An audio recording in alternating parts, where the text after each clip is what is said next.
오늘은 맥주 감사 주일입니다. 우리 뒤에 현수막에 걸려 있는 성구 출애굽기 23장 16절 뒤에 현수막에 있는 성구를 같이 읽어보겠습니다. 시작.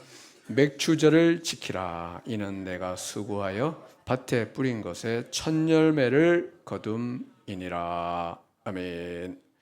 구약 맥주절은 봄 추수에 첫 열매를 거두고 하나님께 감사하는 절기였습니다. 농사에서 첫 열매가 중요합니다. 중요합니까? 예, 중요합니다. 첫 열매가 좋으면 나중 열매도 좋기 때문입니다. 오늘 우리는 한 해의 절반, 상반기를 보내고 이게 첫 열매입니다. 첫 열매. 하나님께 감사 예배를 드리고 있습니다. 2026년의 절반을 보내고 하나님께서 우리 교회에 베푸신 은혜, 첫 열매를 생각하면서 7가지 감사 제목을 적어 보았습니다. 감사 제목을 들으시고 여러분의 마음과 같으면 아멘으로 응답해 주시길 바랍니다. 첫 번째, 2026년 새해 하나님이 찾으시는 그 예배자라는 표를 주신 하나님께 감사드립니다. 우리는 예배드리기 위해 구원받았습니다. 우리는 이 땅에서도 예배드리고 죽어 천국에 가서도 예배를 드리게 됩니다. 예배는 우리 신앙생활의 목적이요 결론입니다. 이런 표를 주셔서 우리를 하나님이 찾으시는 그 예배자로 세워주시는 하나님께 감사드립니다.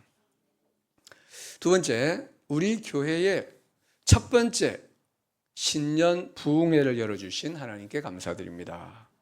김봉춘 몽골 선교사님을 보내주셔서 하나님, 부르시는 하나님, 응답하는 공동체라는 주제로 수요 저녁, 목요 새벽, 목요 저녁 말씀을 들려주셨습니다. 하나님께서 말씀으로 새해를 열어주신 하나님께 감사드립니다. 세 번째, 기도하는 엄마들 영주, 경북, 3주 세미나를 우리 교회에서 열어주신 하나님께 감사드립니다. 이 세미나는 영주에서는 창세 이후로 영주에서는 처음 열린 세미나입니다. 그때 우리 영주뿐 아니라 안동, 봉화, 예천, 청송, 강원도 정선에서도 참여하셨습니다. 여러분, 엄마 중에서 최고의 엄마는 어떤 엄마입니까? 기도하는 엄마입니다. 기도하는 엄마. 이런 기도하는 엄마들을 세우는 일에 우리 교회를 사용해 주시는 하나님께 감사드립니다. 네 번째, 우리 교회, 교회학교, 중등부를 세워주신 하나님께 감사드립니다. 지난 2월 말에 다음 세대 초청 봄나들이 행사에 원래 우리 교회 중학생이 1명이었습니다. 5명을 초청하여 6명이 대구에 가면 이월드라고 있습니다. 서울랜드 이런 거와 비슷한 곳입니다. 거기에 다녀왔습니다. 그리고 3월 15일에 중등부 첫 예배를 드렸습니다. 그때 2명의 학생이 예배를 드림으로 시작을 했는데 요즘은 4명의 학생이 예배를 드리고 있습니다. 우리 교회 사명은 다음 세대를 세우는 일입니다. 그 일에 우리 교회를 사용하시는 하나님께 감사드립니다. 다섯 번째, 1층에 중등부 예배실을 마련해 주시는 하나님께 감사드립니다. 사실 우리가 지난 3월부터 이를 위해 기도했습니다. 근데 기도의 시간이 더 많이 필요했던 것 같습니다. 거의 4개월을 기도하게 하셨습니다. 그리고 하나님의 허락이 떨어지니 한 주간에 거의 다 되었습니다. 지난 월요일과 화요일에 목수 두 분이 오셔서 목공 작업을 했고요. 수요일에 토색을 했습니다. 금요일에 장판과 블라인드를 설치했고, 이제 내일 월요일에 이제 음향 장비가 들어옵니다. 그리고 전등을 달고 난방기를 설치하고, 그리고 신발장, 수납장이 들어오면은 다 완성이 됩니다. 그리고 다 마치면은 우리 예배 후에 다 1층으로 내려가서 다 같이 감사 기도를 드리는 시간을 가지면 좋겠습니다. 또 감사한 것은 여러분들이 리모델링을 위한 목적원금을 해주셨습니다. 총 1,950만 원의 헌금이 들어왔습니다. 리모델링과 모든 장비를 갖추고 남음이 있습니다. 모세가 성막을 지을 때 백성들이 즐거운 마음으로 헌금과 헌물을 드렸는데요. 근데 백성들이 날마다 계속 가져오므로 남음이 있었습니다. 우리 교회에도 그런 역사가 일어난 겁니다. 또 여러분들이 많은 수고를 해주셨습니다. 직접 많은 수고를 해주셨습니다. 모든 것이 하나님의 은혜요, 우리 성도들의 기도와 헌신과 사랑이었습니다. 하나님께 감사드리고 또 여러분께 감사를 드립니다. 여섯 번째, 지난 4월 26일 이후 초청잔치에 풍성한 은혜를 주신 하나님께 감사드립니다. 그날 태신자 36명이 예배에 참석했습니다. 우리 교인보다 더 많은 태신자가 참여했습니다. 함께 예배드리고 복음을 들었습니다. 초청잔치 이후에 몇몇 분이 몇 주 더 예배에 나오셨습니다. 네, 그런데 아직 등록까지는 이어지지 않았습니다. 우리 교회 사명 중 하나는 이 지역의 영혼을 구원하는 일인데, 우리가 계속 기도하고 전도할 때 하나님께서 전도의 열매를 주실 줄로 믿습니다.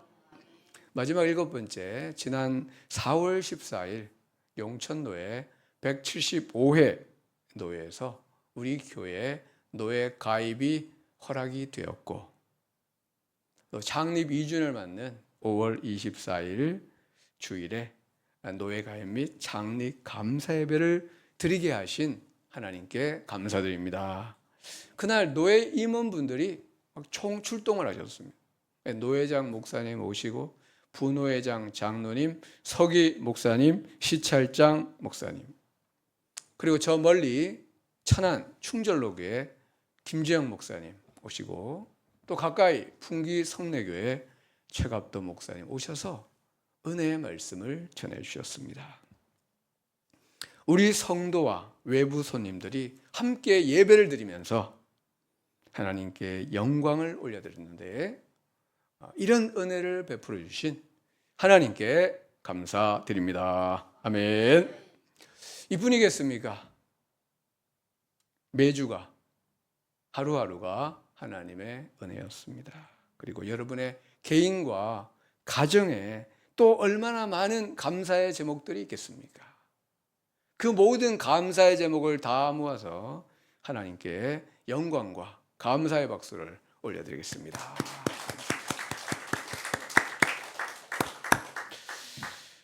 이제 오늘 본문으로 들어가서 17절에서 19절의 말씀을 함께 읽겠습니다. 17절부터 19절 시작. 예수께서 그들과 함께 내려오사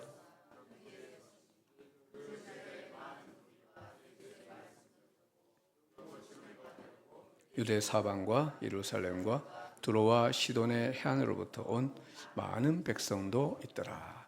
더러운 귀신에게 고난받는 자들도 고침을 받은지라. 온 무리가 예수를 만지려고 힘쓰니 이는 능력이 예수께로부터 나와서 낫게 함이로라. 아멘. 당시 예수님은 갈릴리 호수 북편 가버나움 근처 어느 언덕에 계셨던 것으로 보입니다. 언덕이기 때문에 산이라고 할 수도 있고, 그 언덕이 평평했기 때문에 평지라고 할 수도 있습니다.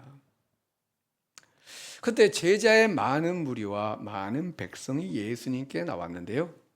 그들은 무엇을 위해 예수님께 나왔습니까? 뭐라고 되어 있습니까? 주님 말씀도 듣고 병고침도 받으려고 나왔습니다. 그들의 심령은 가난했고 그들의 마음은 주님 말씀에 줄이고 목말라 있었습니다.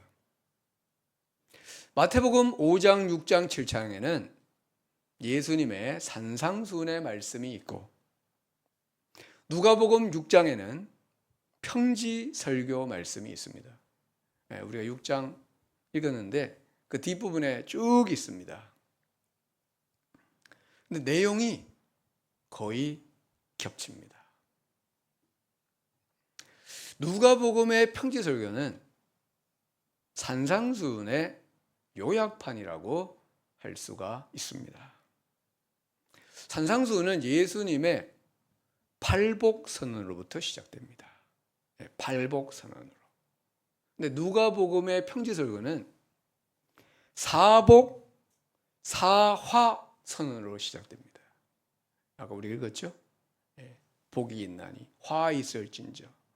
사복, 사화선언으로 시작이 되는데 자세히 보면은 두 말씀이 같은 말씀입니다. 당시 예수님 주변에는 두 종류의 사람들이 있었습니다. 첫째는 예수님을 어떻게 죽일까를 연구하는 사람들이 있었습니다. 이들은 당시 유대 사회의 주류, 실세들이었습니다. 그들은 자기들이 만든 묵은 포도주에 취하여서 주님의 새 포도주, 주님의 말씀을 거부하고 있었습니다. 두 번째는 주님 말씀도 듣고 병고침도 받으려고 나온 사람들. 이 사람들의 심령은 가난했습니다. 주님 없이는 살 수 없습니다. 우리 찬송가 292장 주 없이 살 수 없네 죄인의 구주여 이런 찬송가가 있는데 이건 심령이 가난한 사람들의 찬송가입니다. 또 그들의 심령은 주님의 새 포도주에 목말라 있었습니다. 주님이 눈을 들어 거기 모여있는 제자들을 보니까 그들은 전부 심령이 가난해 있습니다. 전부 심령이 가난했습니다. 그래서 그들에게 말씀하셨습니다. 6장 20절 우리 함께 읽어보겠습니다. 시작. 예수께서 눈을 들어 제자들을 보시고 이르시되 너희 가난한 자는 복이 있나니 하나님의 나라가 너희 것이미요. 너희는 가난한 자들이다. 하나님의 나라가 너희의 것이다. 복된 말씀이죠? 예, 복된 말씀입니다. 천국이 너희 것이라고 딱 말씀해 주셨어요. 근데 여러분 여기서 가난은 경제적인 가난이 아닙니다. 만약 그렇다면 경제적으로 가난한 사람은 전부 천국에 가는 게 되는 겁니다. 만약 그렇다면 우리는 가난해지는 게 인생의 목적이 되어야 됩니다. 근데 그게 아니고 여기서의 가난은 경제적 가난이 아니고 무슨 가난일까요? 예, 심령의 가난입니다. 심령의 가난. 주님은 마태복음 8복에서 분명히 말씀하셨습니다. 마태복음 5장 3절 심령이 가난한 자는 복이 있나니 천국이 그들의 것이며. 여러분 천국에는 심령이 가난하지 않은 사람이 있을까요, 없을까요? 천국에는 심령이 가난하지 않은 사람은 한 사람도 없습니다. 한 사람도 없습니다. 왜냐하면 심령이 가난하지 않고는 천국에 들어갈 수가 없기 때문입니다. 이건 제 이야기하고 주님의 말씀이죠. 예. 여러분 우리가 예수 믿는 이유가 뭡니까? 천국에 들어가기 위해. 맞죠? 예, 우리 예수 믿는 우리는 천국에 들어가기 위해서 지금 우리 예수 믿는 겁니다. 많은 이유가 있지만. 근데 천국에 들어가려면 한 가지 조건이 필요해요. 심령이 가나야 됩니다. 심령이 가나야 돼요. 그렇지 않고는 천국에 들어갈 길이 없습니다. 그러니까 우리 심령이 가난해지는 것은 우리 일생일대에 가장 중요한 일입니다. 이거보다 더 중요한 게 없어요. 왜냐하면 그래야 천국에 들어가기 때문에. 그렇다면 이제 우리는 심령이 가난하다는 게 뭔지를 알아야 됩니다. 심령이 가난한 게 뭐냐? 가난을 뜻하는 헬라어 단어는 두 가지가 있습니다. 첫째는 페나스, 가난하기는 한데 그래도 생계를 유지할 정도로 가난한, 상대적인 가난. 우리가 보통 나 가난해 할 때는 대부분은 이 상대적 가난입니다. 그 가난하다 그래도 집에 가면 그래도 먹을 거 있고 잠잘 집이 있습니다. 근데 또 하나는 이 프토코스라는 단어인데 이거는 구걸할 정도의 가난, 거지의 가난, 남의 도움 없이는 하루도 살 수 없는 절대적인 가난입니다. 근데 주님 말씀에서 사용된 헬라어는 어떤 걸까요? 프토코스. 여러분, 심령이 가난하다는 것은 내가 영적으로 파산했다. 내가 영적으로 거지임을 아는 겁니다. 내 안에 아무런 의가 없고 선한 것이 없어서 하나님의 은혜 없이는, 주님의 의가 없이는 구원받을 길이 전혀 없음을 아는 것. 그래서 하나님을 절대적으로 의존하는 심령의 상태가 심령의 가난함입니다. 그러니까 내가 이렇게 하면 내가 이 정도면 내 천국 가겠지, 이게 아닙니다. 나는 완전히 파산해가지고 하나님의 은혜 아니면 천국 못 간다, 이런 심령의 마음이라는 겁니다. 누가복음 16장에는 부자와 거지 나사로에 대한 이야기가 있습니다.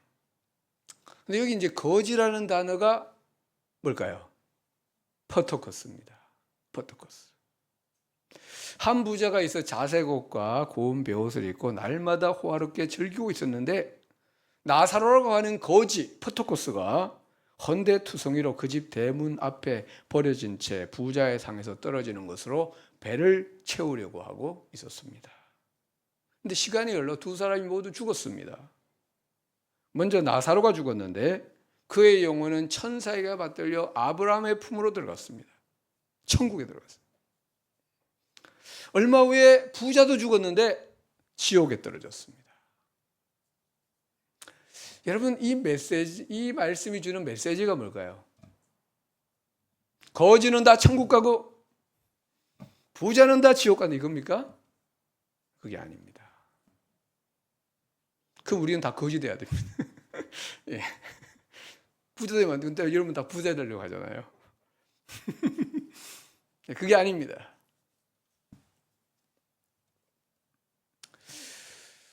주님이 이 말씀을 누구에게 했는지를 알아야 됩니다. 누구에게 한 말씀이냐? 이 비유를 앞에서 주님은 이런 말씀이에요. 너희는 하나님과 재물, 하나님과 돈을 겸하여 섬길 수 없다. 그러니까 바로 이어서 이 말씀에 대한 바리새인들의 반응이 나옵니다. 우리 14절. 바리새인들은 돈을 좋아하는 자들이라. 이 사람들은 돈을 좋아해요. 여러분 돈 좋아하시죠? 돈 좋아하는 게 나쁜 건 아닙니다. 돈을 사랑하면 문제가 돼요. 돈을 좋아하는 자들이라. 그러니까 이 사람들은 부자 되는 게 목적이고 또 부자가 많았습니다. 이 말씀을 듣고 겸하여 섬길 수 없다고 하니까 이 말씀을 듣고 비웃었습니다. 15절.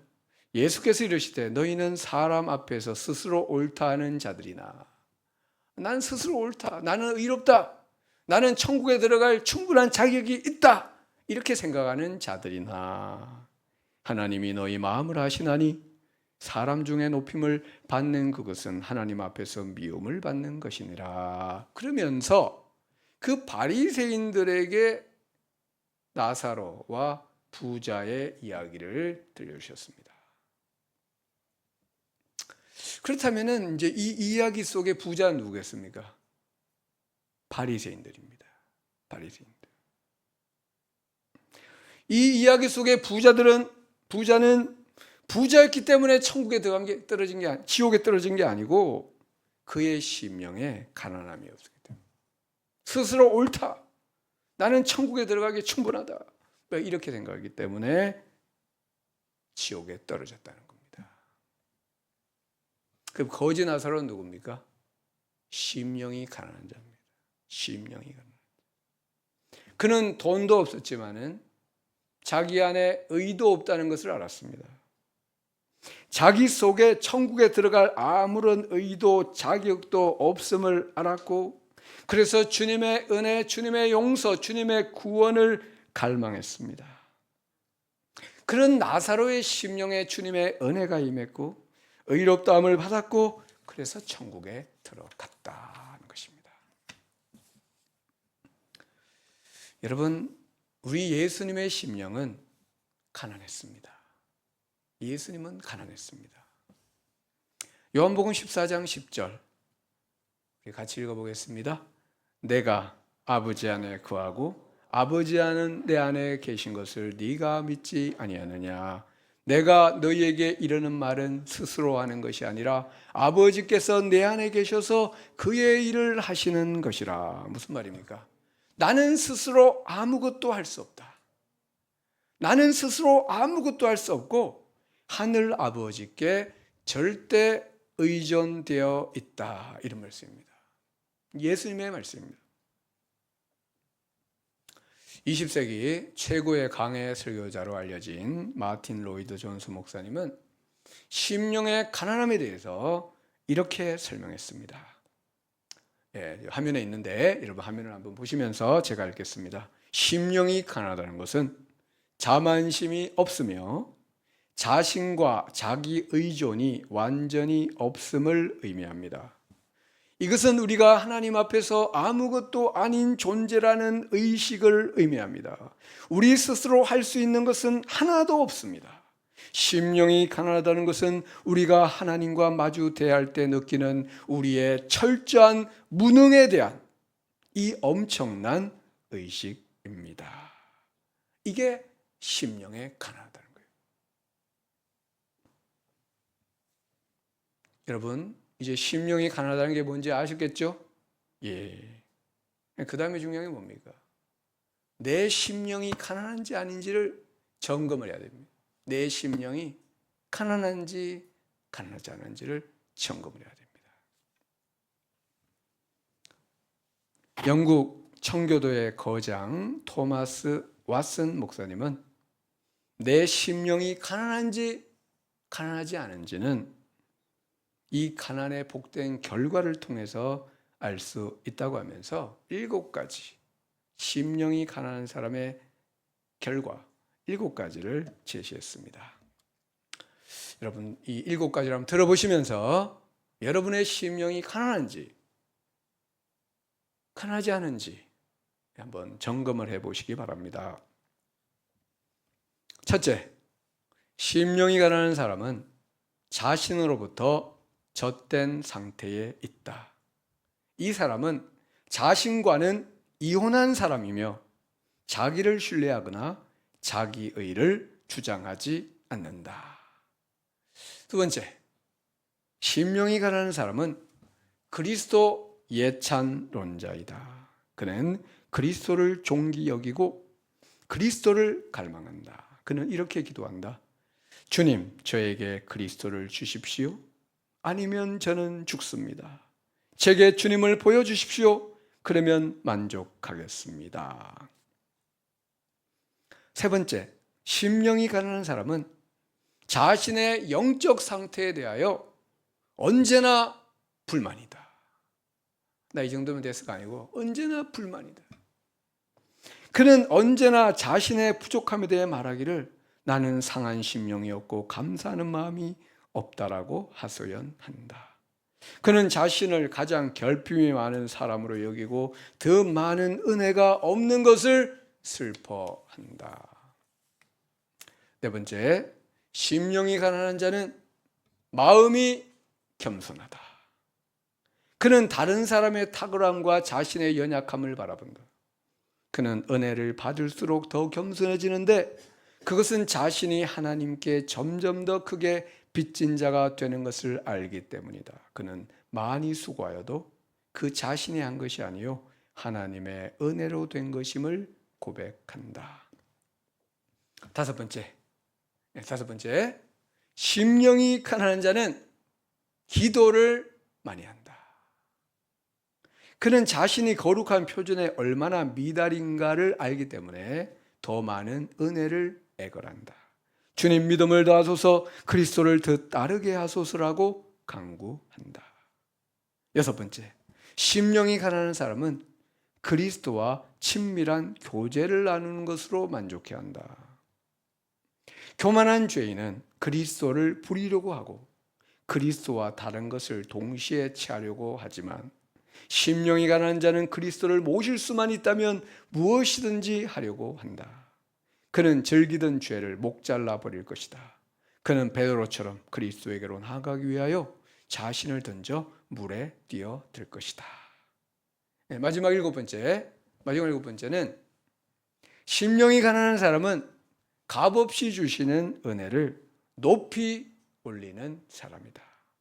이 사람만큼 하나님의 자비를 크게 찬미하는 자는 없다. 심령이 가난한 사람은 무엇에나 몹시 고마워한다. 감사의 사람이다 라는 말씀입니다. 여러분, 7가지를 들었습니다.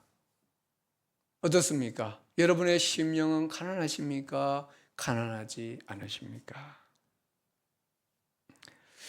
여러분, 마지막으로 중요한 게 있는데, 그럼 우리의 심령은 어떻게 가난해질 수 있느냐? 어떻게 가난해질 수 있느냐? 다른 길은 없고, 심령이 가난하게 되는 길은 하나님을 바라보는 겁니다. 우리의 영혼이 하나님을 바라보고 주님을 바라보면 내 심령이 가난해집니다. 주님을 바라보면 볼수록 우리 자신은 아무것도 아니며 아무것도 할 수 없다는 것을 느끼게 되고, 그래서 우리의 심령은 더욱 가난해지게 된다라는 겁니다. 이 시간 우리 마틴 로이드 존스 목사님의 기도문을 함께 읽음으로 설교를 마치고자 합니다. 이건 심령이 가난해지기를 원하는 사람의 기도인데요. 우리 같이 한번 읽겠습니다. 시작. 내 손에 있는 것은 하나도 없으니 오 주여 당신의 십자가를 붙들 뿐입니다. 속이 비고 무력하고 벌거벗은 죄인이지만 주님은 항상 충족시켜 주십니다. 제게 필요한 것이 모두 당신 안에만 있사오니 오 하나님의 어린 양이시여 주께로 나아갑니다. 아멘. 기도하겠습니다. 너희 심령이 가난한 자는 복이 있나니 하나님의 나라가 너희 것이라 말씀해 주신 주님, 우리의 심령이 가난해지게 하옵소서. 나는 아무것도 아니며 아무것도 할 수 없고 내 속에 아무런 의가 없음을 알게 하옵소서. 그래서 하나님을 절대 의존하게 하시고 주님의 은혜에 줄이고 주님 말씀에 목마른 자가 되게 하옵소서. 그래서 천국이 너희 것이라 천국의 복을 다 받게 하여 주옵소서. 예수님의 이름으로 기도드리옵나이다. 아멘.